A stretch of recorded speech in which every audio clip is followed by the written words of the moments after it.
নমস্কার, শখের রান্নাঘরে সবাইকে স্বাগত। দেখুন আজকে একটা আমি দুর্দান্ত রেসিপি নিয়ে হাজির হয়েছি। আমরা পনির নানাভাবে খেয়ে থাকি, নানা রকম পদ বানিয়ে খাই। তো এইভাবে যদি আমি যেভাবে বানিয়েছি সেইভাবে যদি পনির বানিয়ে খান, পুরো জাস্ট মুখে লেগে থাকবে। মানে কোনো কথা হবে না, আলাদা কিছু খাই। বারবারই মনে হবে এইভাবেই পনিরটা রান্না করি। যতটা সহজ এবং খুব কম সময়ে হয় এবং ততটাই টেস্টি হয়। এখানে আমি 200 গ্রাম পনির নিয়ে নিয়েছি। এটা দিয়ে কিউব করে আমি কেটে নিচ্ছি। খুব ছোটও করব না, মাঝারি সাইজের করছি। তো একটু মানে ছোটোর থেকে মানে বড় সাইজ যেটা বলা হয় সেইভাবেই করছি সাইজগুলো। তো ছোট বড় ওটা নিজেদের ব্যাপার। ওটা বড় ছোট করে নেবেন। প্রত্যেকটা আমি ভালো করে আমি কেটে নিচ্ছি পনিরগুলোকে। আমি আজকে বানাচ্ছি কিন্তু পনিরের ভাপা। ভাপা পনির দেখবেন একবার অন্তত ট্রাই করবেন আমি যেভাবে বানাচ্ছি। খুবই ভালো লাগবে। দারুণ একটি রেসিপি নিয়ে হাজির হয়েছি। তো সঙ্গে থাকুন, দেখতে থাকুন। প্রথমে আমি একটা মশলা তৈরি করব। মশলার জন্য এখানে নিয়ে নিচ্ছি সর্ষে, যেটা হলুদ সর্ষে সেটাই নিয়ে নিচ্ছি। এখানে পোস্ত, এটা পনিরের অনুপাত অনুযায়ী নেবেন। 2 চামচ দিলাম পোস্ত, 1 চামচ সর্ষে আর দিয়ে দেব 1.5 চামচ মতো কাজু আর 1 চামচ ভর্তি কিশমিশ। আর দিয়ে দেব কিছু কাঁচা লঙ্কা। কাঁচা লঙ্কাটা কম বেশি করবেন আপনারা। বাচ্চারা খাবে তাই আমি ঝালের পরিমাণটা একেবারে কম দিয়েছি। এবার এটাকে আমি জল দিয়ে একটা মিহি পেস্ট বানিয়ে রেখে দিচ্ছি। এইখানে আমি কড়াই বসিয়ে দিয়েছি। কড়াইতে দিয়ে দিলাম রিফাইন অয়েল আর এখানে দিয়ে দিচ্ছি পেঁয়াজ। আপনারা যদি পনিরটা নিরামিষ করতে চান তাহলে পেঁয়াজটা স্কিপ করবেন। পেঁয়াজটা দেবেন না। পেঁয়াজ না দিলেও ভালো লাগবে। তবে অবশ্যই কিন্তু সর্ষেটা দেবেন। ভাবছেন হয়তো সর্ষেটা দিলে কেমন লাগবে, সর্ষে দেব না। তো শুধু পনিরটা আমরা মানে পোস্ত আর কাজু এইসব দিয়ে বানাবো, কিশমিশ দিয়ে। তবে পোস্তটা অবশ্যই মানে পোস্তর সঙ্গে অবশ্যই সর্ষে দেবেন। সর্ষে দিলে যে জাস্ট একটা সুন্দর ভাপার যে একটা সেন্ট হয়, সেইটা ঝাঁঝটা হয় সেটা কিন্তু সর্ষেতেই পাওয়া যাবে। এখানে আমি 2টো বড় সাইজের পেঁয়াজকে আমি বেরেস্তার মতো করে ভালো করে বাদামি করে ভেজে নিচ্ছি। দেখুন সোনালি সোনালি হয়ে গেছে। এখন আমি এটাকে সরিয়ে রেখে দিচ্ছি। তো আমি তো ভাপা বসাবো। একটা আমি টিফিন কৌটো নিয়ে নিয়েছি। তাতেই দিয়ে দিলাম আমি 5 চামচ মতো দই। দইটাকে ভালো করে আমি ফেটিয়ে নিচ্ছি চামচ দিয়ে। অবশ্যই কিন্তু ভালো করে একটু ফেটিয়ে নিতে হবে। কিছু সময় ধরে আমি ফেটিয়ে তারপরে আমি দিয়ে দিলাম বেটে রাখা মশলাটা। কাজু, কিশমিশ, পোস্ত, সর্ষে আর কাঁচা লঙ্কার যে পেস্টটা বানিয়েছিলাম সেটা দিয়ে দিলাম। সামান্য পরিমাণ হলুদ, যেটা না দিলে নয়। এইটুকু মানে একেবারেই 1 চিমটি।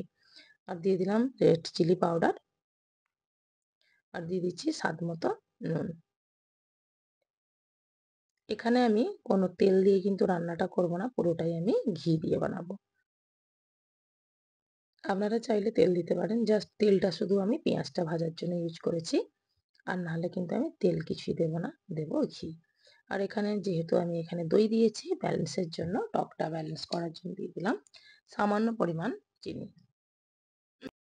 এখানে আমি এখন দিয়ে দিচ্ছি ঘি। আপনারা চাইলে তেল দিয়েও বানাতে পারেন, তবে ঘি দিলে টেস্টটা অনেকটাই সুন্দর হয়। এখন আমি 2 চামচ দিয়ে বেশ ভালো করে মিশ্রণটার সঙ্গে ভালো করে মিশিয়ে নিলাম। এখন দিয়ে দেবো আমি কিউব করে কেটে রাখা পনিরের টুকরোগুলো। পনিরগুলো দিয়ে ভালো করে মাখিয়ে তারপরে আবারও আমি ওর থেকে ঘি দিয়ে দেব। তো আপনারা তো আশা করছি আপনাদের খুবই ভালো লাগবে ভিডিওটা। এখন দেখুন ভাজা যে পেঁয়াজটা রেখেছিলাম সেটাও দিয়ে দিলাম। পেঁয়াজটা যদি আবারও বলছি নিরামিষ করতে চাইলে কিন্তু পেঁয়াজটা বাদ দিয়ে দিবেন। তো পেঁয়াজটা দিলে কিন্তু খুব টেস্টটা মানে দারুণ হয়। তার জন্য আমি পেঁয়াজটা দিয়েছি এখানে ভেজে। আর এখান থেকে উপর থেকে দিয়ে দিব গায়ে ঘি আরও 1 চামচ উপর থেকে দিয়ে দিলাম। এইবারে এটাকে আমি ভালো করে চামচ দিয়ে মাখিয়ে নেব। তো এটা আমি 1.5 চামচ দিলাম। এবারে ভালো করে চামচের সাহায্যে আমি পুরো মিশ্রণটার সঙ্গে পেঁয়াজ ভাজার সঙ্গে আর ঘিয়ের সঙ্গে পনিরগুলোকে ভালো করে মিশিয়ে নিচ্ছি। এখনই মনে হচ্ছে না রান্নাটা হয়ে গেছে। দেখেই দুর্দান্ত লাগে খেতে। রুটি, পরোটা, ভাত, লাচ্ছা পরোটা মানে পোলাও, ফ্রাইড রাইস যেকোনোর সঙ্গে কিন্তু খাওয়া যাবে। ওপর থেকে আরও ২-৩ চামচ মতো জল দিয়ে দিলাম। দিয়ে আবারও একটু নাড়াচাড়া করে দিচ্ছি। এবারে আমি ঢাকনাটা লাগিয়ে এবারে আমি ভাপে বসিয়ে দেব। এতক্ষণ আমার সঙ্গে থাকার জন্য, ভিডিওটি দেখার জন্য অনেক অনেক ধন্যবাদ। ভিডিওটি যদি ভালো লেগে থাকে অবশ্যই লাইক, কমেন্ট ও শেয়ার করবেন, পাশে থাকবেন। নতুন বন্ধু হয়ে থাকলে অবশ্যই আমার চ্যানেলটিকে সাবস্ক্রাইব করে দেবেন। দেখুন বসিয়ে দিলাম ভাপে। এখন আমি ঢাকা দিয়ে দিলাম। এটা মিনিমাম আমি ২০ মিনিট মতো করেছি। খুব বেশি সময় লাগে না, ১৫-২০ মিনিটের মতো হলেই হয়ে যায়। পনিরের মানে পরিমাণটা যদি বেশি থাকে তাহলে বেশি টাইম একটু দেবেন, তা নাহলে কিন্তু হয়ে যায়। তো আমি দেখুন নামিয়ে দিয়েছি। খুব সুন্দর ভাপটা বেরোচ্ছে, দেখেই বুঝতে পারছেন। দুর্দান্ত টেস্ট হয়েছিল, মানে অপূর্ব যেটাকে বলা হয় স্বাদ। তো অবশ্যই কিন্তু এইভাবে একবার হলেও আপনারা ট্রাই করবেন। আমি সার্ভ করেও দেখিয়ে দিচ্ছি একটা বলে।